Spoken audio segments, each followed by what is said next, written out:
Hey, my name is Kim. Welcome back to my channel. Today I have a week of dinners for you. Just simple, easy things with some accommodations for picky kids. So let me show you what we had this week.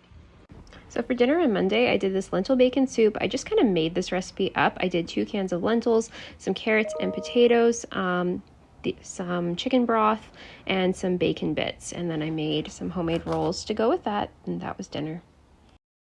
All right, so tonight I am making enchiladas, and it's sort of a use what we have kind of meal. We have tons of chicken. I pulled that out to thaw last night. It's still slightly frozen, but that's okay. I have a ton of these little taco seasoning packets because a while ago, Superstore had this freebie. There was a box of like different taco shells and seasonings. I don't really use these packets because I usually buy this huge one from Costco for like $6. But I figured I would use this up, so I'm going to season this with garlic, taco, whatever I feel like adding, probably some extra cumin as well. And then I'm going to stick it into my Instant Pot with a little bit of liquid, maybe chicken broth, and then shred it when it's cooked. And then I'm using my enchilada sauce that I canned up. I made this with some green tomatoes that were given to me. And this also came in the big kit of free taco stuff.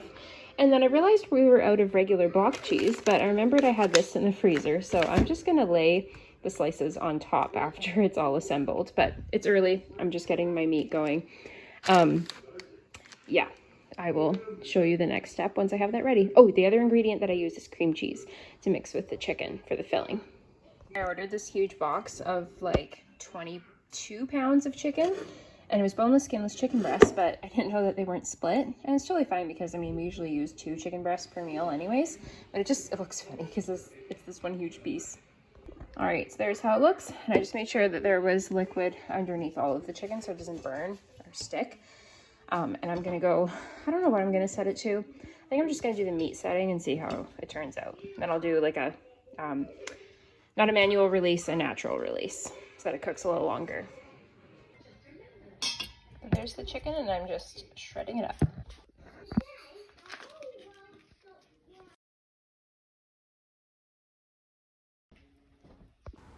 Wednesday was my birthday, and we always do the birthday person's choice of takeout, so I got Chinese. So we did the dinner for 2 plus a side of fries.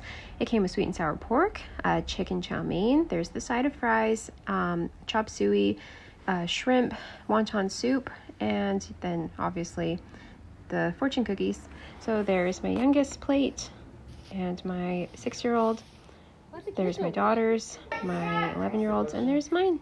So for dinner tonight, I had planned to do butter chicken, but I had a live stream culinary arts class today, and we made chicken stew. I thought we might have it for lunch, but we ended up having leftovers from dinner, so we're having it for dinner tonight. I know some of the kids won't be thrilled about stew though, so I'm making a side of rice. Ouch! Hot. And I'm also making some Red Lobster biscuits, so I'll just have them have like a little bit of the stew and then they can fill up on this stuff, and that's fine for tonight.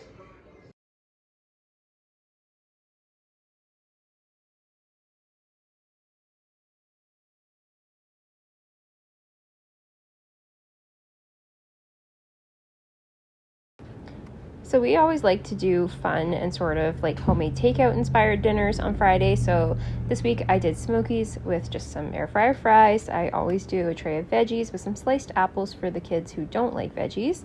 I've got cheese, onions, barbecue sauce, my homemade apple relish.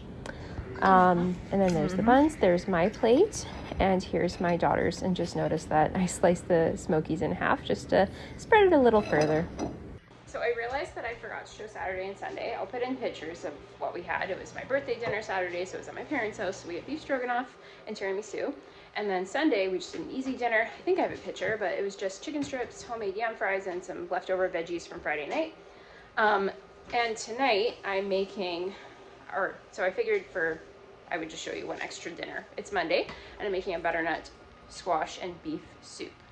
So I found this recipe online. Maybe I'll just put a quick picture in here so you can see, but it called for beef. I actually liked that it called for really minimal ingredients. So it called for beef, butternut squash, diced tomatoes, and onions. It called for whole garlic, but I hate peeling garlic cloves, so I always use powder. It called for chicken broth, and then it just called for Montreal style steak spice. So, I mean, that sounds good to me. I might add more stuff if I feel I need it. We had leftover onions from the Smokies on Friday. And I have this left over for making crepes on Saturday for brunch. So this is just mushrooms, onions, and some tomatoes that I sauteed together with garlic. So this recipe did actually call for mushrooms, I'm remembering, but I don't want to use them because I only have a few left and I want to use them for pizza pasta this week. So I'm going to throw these in instead, and I think that will be good. So I'll show you the finished product. I think I'm also going to make this garlic butter pull apart. I have so many of these Company's Coming cookbooks that I've collected from thrift stores. You can see this one was $3.99. Usually they're like $1, but I think I'm going to make this. That sounds pretty good. So I'll just do a batch of bread dough, probably in the bread maker, and then I might mix my butter with oil. That's usually what I do instead of margarine, just to make it spread further. Parsley and garlic. I don't know. I'll probably just use powder. That would be easier. And yeah, I will make that with our soup. Whenever I do something like a soup, I always like to do like a bread side too, because my kids are probably not going to eat soup. They might have a couple of bites and then they can just eat bread, and that's fine. All right, so I'm just prepping up my butternut squash. I always just peel them and then cut them up like this and remove the seeds. So I'm working on that. And then I'm going to do the first step of this recipe, which is cooking these 3 things together with seasonings. And then I think you just add in all the other ingredients and set it to slow cook. After I'm done that, I'm gonna have my lunch. The boys have already had theirs. They just had kind of a snacky lunch with like crackers, cheese string, pepperoni, and fruit. Very, very common lunch for us, especially on Mondays and Fridays.